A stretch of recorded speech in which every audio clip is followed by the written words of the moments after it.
And there she is. 74 Hellcat Swap Challenger. Back in the shop, all blasted and cleaned. Look at that thing.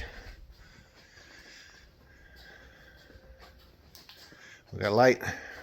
Let's look closer. How bad it is it? Well, got some holes there. Yeah. Yeah. Old repair. Cool. Okay. Oh yeah, we got some holes up here and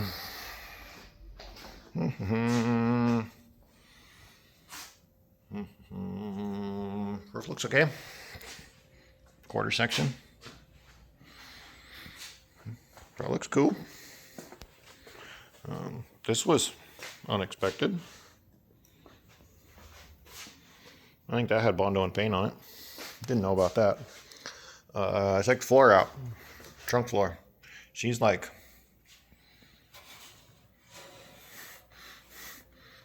sparkly.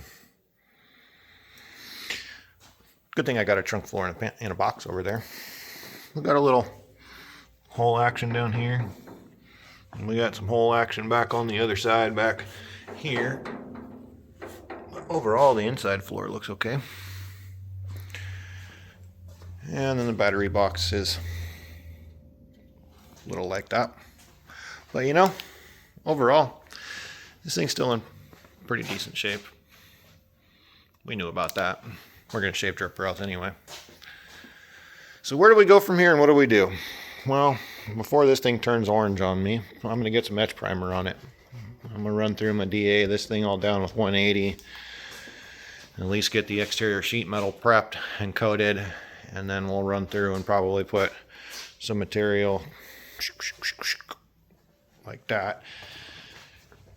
Trunk's not going to need much, and I'm not too afraid of it flash rusting in here. I'm going to put encapsulation on it anyway, and there's a bunch of work to do for the trunk and the tubs. So I may or may not flip it over and do the floors, but I think the front frame horns, I'll finish weld all the chassis stiffeners, and then we'll get this whole front end encapsulated and sealed up so it doesn't have any issues in the nooks and crannies, and then we can kind of make a decision on how much of this metal we need to order and how much I'm going to patch in and what's going to stay and what's going to go for customs and all that stuff. So here we go, guys. Ball's rolling. Challenger's back in the shop. Y'all take care. Thanks for being here.